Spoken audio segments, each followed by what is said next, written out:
지역화폐 또는 지역사랑 상품권 정책론 제8강 지역화폐의 효과와 비판론 두 번째 시간 효과 측정은 이렇게 한다에 대해서 말씀드리겠습니다. 저는 한국지방행정연구원의 전대욱입니다. 지난 강좌의 말미에 지역화폐 효과가 어떻게 발생하는지 그에 대한 개념도 저희 학교에서 말하는 그 인과지도라는 것을 제가 잠시 보여드리면서 개념적으로 이런 선순환 구조를 가진다라는 것을 이제 잠시 보여드렸었는데요. 이번 시간에는 그 효과를 그렇다면 어떻게 측정할 것이냐, 이것을 조금 더 이 지역 화폐의 효과라는 측면에서 좀 더 깊이 있게 다뤄보도록 하겠습니다. 지역 화폐가 효과를 갖는다는 것은 결국 지역 화폐의 발행 규모에 대비해서 소상공인과 자영업자 등 가맹점 그룹의 소득이 과연 얼마나 증가하였는가 이것을 이제 측정하는 것이라고 볼 수 있겠고요. 이와 관련해서 이제 말씀드리고자 하는 것은 지역 화폐에 대한 연구를 이제 계속 해왔었는데 2019년에 행안부가 이제 획기적으로 지역 화폐에 대한 국비 보조 사업을 이제 시행을 하면서 한 100개 가까운 지자체가 이제 확 늘어났습니다. 발행하는 이 지자체들이. 근데 그에 앞서서 2017년 하반기, 2017년경에 우리가 이제 앞으로 이런 정책을 할 건데 과연 이런 국비 투자에 대한 뭐 효과가 있겠느냐 이에 대해서 한번 상품권이 활성화된 사례 지역을 몇 개 골라서 실증 분석을 같이 해보자라는 이제 행정안전부의 의뢰로 실증 분석을 해봤었습니다. 그 실증 분석 결과 저희 결론은 이제 결국은 그 사례 지역에서 상품권이 활성화됐을 때뭐 소상공인과 자영업자의 소득이 약 2% 정도 증가하는 효과가 있다. 라고 나왔는데요. 물론 이제 한정된 사례 지역이라 연구 결과에 좀 한계는 있지만 어쨌든 최초의 실증 분석으로서 그 결론에서 볼 때 우리가 매년 이제 지역 내에서 투입되는 재정 규모에 비해서 부가가치 창출 효과가 훨씬 크다라는 것을 이제 입증할 수 있었고요. 뭐 이런 점을 감안해 본다면 결국 정책 효과가 뭐 충분히 발생한다. 즉 다시 말해서 재정 투자의 효율성이 있다고 볼 수 있겠습니다. 조금 더 자세히 이 분석에서 쓰인 부가가치 혹은 뭐 영래소득에 대한 창출 효과를 어떻게 분석했느냐, 뭐 그걸 좀 말씀을 드리겠습니다. 크게 네 가지로 나누어서 분석을 했는데요. 첫 번째는 환전된 영내 지출 증가액의 부가가치로서 이것은 주로 이제 역외 지출을 회피해서 영내 입장에서 부가가치가 얼마나 애드업 됐느냐, 뭐 이런 거를 중심으로 보는 건데, 물론 결제 수수료 절감 효과가 포함되어 있습니다. 이제 사실 엄밀히 얘기하면 결제 수수료 절감 효과는 뭐 새로 추가된 부가가치가 아니기 때문에 부가가치라고 보기는 어렵지만 어쨌든 지역 소득을 증가시킬 수 있는 요인, 그러니까 소상공인의 입장에서 소득 증가 요인이라고 보기 때문에 이제 이 부분을 같이 우리가 고민을 했던 것이고요. 두 번째는 지역 거래 순환 효과인데 지난 시간에 말씀드린 부가가치가 거래가 계속 꼬리에 꼬리를 물면서 순환되면서 발생되는 부가가치의 승수 효과들이고요. 세 번째 효과는 이제 추가 현금 지출 효과인데 이 부분은 특히 상품권이나 지역 화폐를 관광객과 같은 외지인들에게 파는 경우에 그 사람들이 이거를 쓰고 자기 지역으로 돌아갈 때 그냥 상품권 액면가액만 쓰는 것이 아니라 추가적으로 현금을 더 지출하는데 뭐 예컨대 춘천 같은 경우에는 뭐 5천 원짜리 입장권인가를 사면 2천 원인가를 돌려주는데 그 2천 원 가지고 뭐 커피 한 잔 5천 원짜리 사 먹으면 3천 원을 더 이제 현금을 쓰는 것이죠. 예. 그 효과가 대략 이 아까 말했던 그 연구에서 보면은 한 최소 2.5배에서 많게는 한 4, 5배까지 가는 경우들이 있는데 그만큼 어떻게 보면은 좀 추가 지출, 현금을 추가 지출했을 때 효과가 상당히 좀 크다고 볼 수 있겠고요.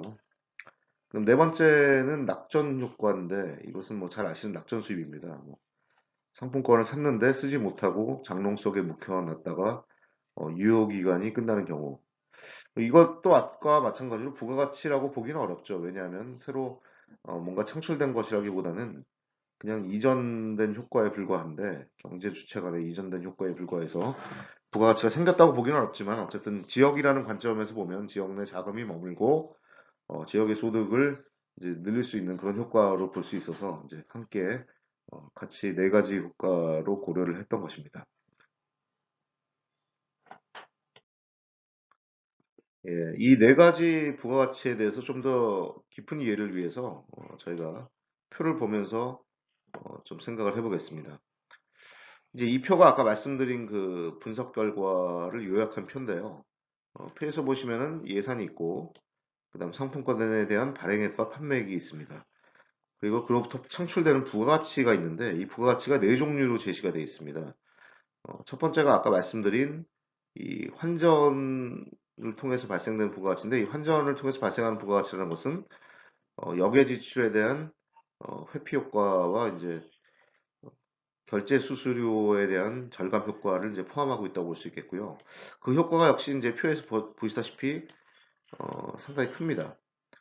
다만 이제 양구처럼 관광객에게 팔지 않고 지역 진짜 순수한 지역 화폐처럼 지역 내 결제 수단으로 쓰는 경우에 이 거래가 순환되면서 발생되는 승수 효과가 이제 양구는 좀 상당히 큰 편이고 다른 지역은 좀 작죠. 그렇죠?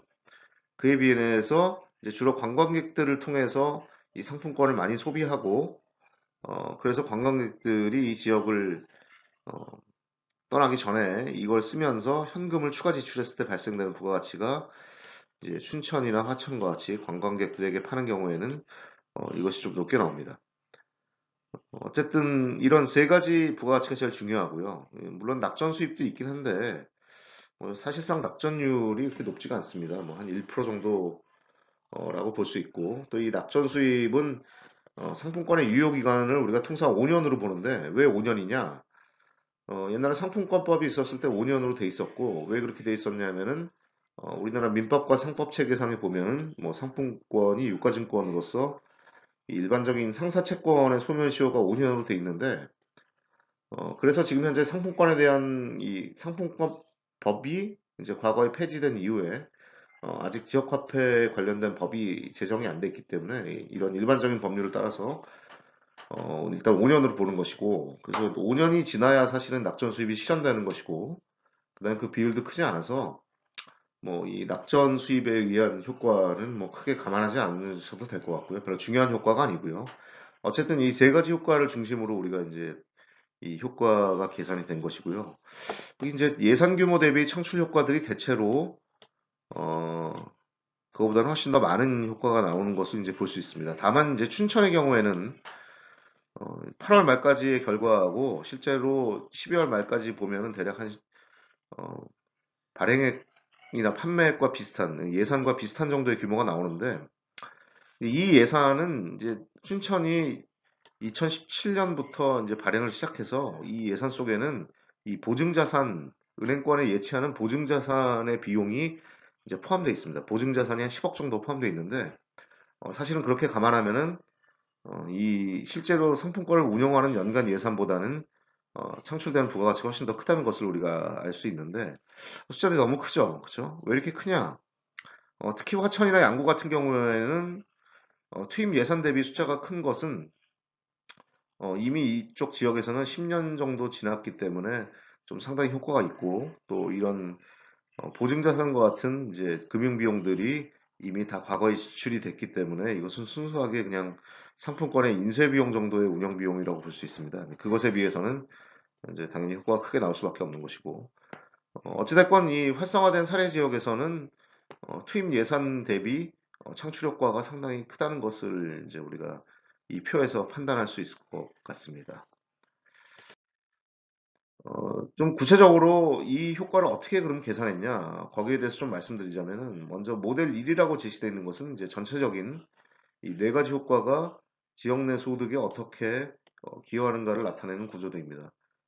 여기 보시면은 이제 상품권의 발행액이 있고요. 이 발행액을 이용자들이 구매를 해서 사용을 하는데 사용하지 않은 미사용액은 이제 아까 말씀드린 결국은 이 낙전 수입이라고 볼 수 있겠고, 이 사용액들은 결국은 지역 내 지출 증가액으로 우리가 이제 볼 수 있고요. 물론 이제 이용자의 지역 내 지출 비율이 영향을 미칩니다. 그래서 이 지역 내 지출 증가액이 어, 이 결국은 가맹점을 통해서 환전되거나 아니면은 계속 지속적으로 돌고 돌면서 순환되거나 아니면은 이제 환전되는 것인데 이런 경우에 이제 환전된 어떤 부가가치가 있을 것이고 그리고 순환되면서 발생되는 승수 효과가 있을 것입니다. 그리고 마찬가지로 어, 이, 특히 이제 관광객 등의 외지인들에게 이것을 팔았을 때 발생하는 추가적인 현금 지출액이 있는데 이 현금 지출액으로 발생되는 부가가치 결국 이 하나, 둘, 셋, 네 가지의 부가가치가 함께 결국은 지역소득 증가액을 이제 구성한다라는 것이 이 모델의 구조입니다. 어, 두 번째 모델은 그중에 특히 이 승수 효과가 어떻게 발생하느냐를 좀 더 클로즈업한 것인데요. 예컨대 이용자가 상품권으로 이제 거래를 했을 때 지불을 하면 가맹점 입장에서는 이것을 세 가지 경로로 처분을 하게 됩니다. 첫 번째는 가맹점에서 현금으로 환전하는 경우가 있을 것이고, 두 번째는 가맹점이 다른 가맹점으로 가서 이 상품권을 쓰면서 물건을 사는 경우가 있을 것이고요. 그다음 세 번째는 이제 가맹점에서 이용자에게 재유통하는 경우가 있는데, 뭐 예를 들자면 이 직원들에게 뭐 보너스로 상품권을 유통하는 경우도 있을 것이고요. 상여금 같은 걸 지급할 때 이제 상품권을 주는 경우도 있을 것이고, 아니면은 뭐 이 소비자들한테 그 지역 주민들한테 이제 뭐 보상이나 뭐 경품 같은 것으로 이제 제공하는 것도 있을 것이고, 일부 뭐 소액 거래 경우에는 뭐 거스름돈 같은 것도 이제 재유통이 가능하다는 경로로 볼 수 있는데, 결론적으로 이렇게 이용자한테 다시 상품권이 가맹점으로부터 들어가면 그 이용자는 아까 이 첫 번째 경우와 마찬가지로 이제 이 이용자는 세 가지 경로로 또 이 상품권을 쓰게 되는 것이고, 이 상품권은 또 환전되든지 아니면 뭐 재유통되든지 이런 것들이 계속 반복되면서 승수 효과가 발생하는 것이다라는 것이 이 모델 두 번째 모델의 이제 구조입니다. 이제 결론적으로 말씀드리면 아까 모델 1이 전체적인 효과 측정 모델인데 그 중에 좀 모델 2를 클로즈업한 것이 순환 효과를 클로즈업한 것이 모델 2라고 볼 수 있겠습니다. 이런 모델 하에서 이제 저희가 여러 개 다양한 파라미터들, 다양한 필요한 정보들을 모아서 이것들을 이제 효과를 추정하는 것이 바로 아까 그 연구였습니다. 그렇게 해서 추정된 이 효과가 바로 앞에 제시된 표와 같습니다. 뭐 이런 걸로 봤을 때 결국 이제 이 지역 화폐의 측정은 단순히 일회성 제로페이 이상의 어떤 궁극적인 지역 경제 효과들로 측정이 가능하다는 것을 지금 말씀을 드렸고요. 참고로 이 측정에 관한 좀 전문적인 이 연구 방법론에 관해서 말씀드리자면 카드형이나 모바일 등에서는 이 거래 데이터를 활용해서 실제 거래 데이터를 활용해서 이것을 측정할 수 있습니다. 이 거래 데이터는 대체로 몇백만 건인 경우도 있는데요. 몇십만 건이나 몇백만 건. 뭐 이런 경우에 이제 빅데이터이기 때문에 이 빅데이터 분석을 통해서 저희가 효과를 추정을 하고 하지만 뭐 종이형, 지류형의 경우에는 이런 거래 데이터의 축적이 되게 어렵기 때문에 저희가 통계 자료를 활용하기도 하고 또 부족한 자료들은 설문조사를 통해서 저희가 직접 측정하기도 합니다.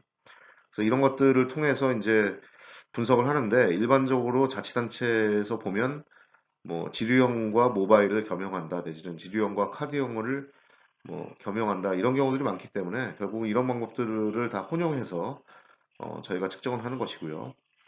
물론 이제 설문조사 자체가 좀 아무래도 거래 데이터, 실데이터보다는 좀 부정확할 수는 있는데 또 비용도 많이 들고 시간도 많이 들고 하죠. 하지만 뭐 이 방법밖에 없기 때문에 불가피하게 이런 방법을 활용해서 이제 저희가 측정을 하는 것이고요.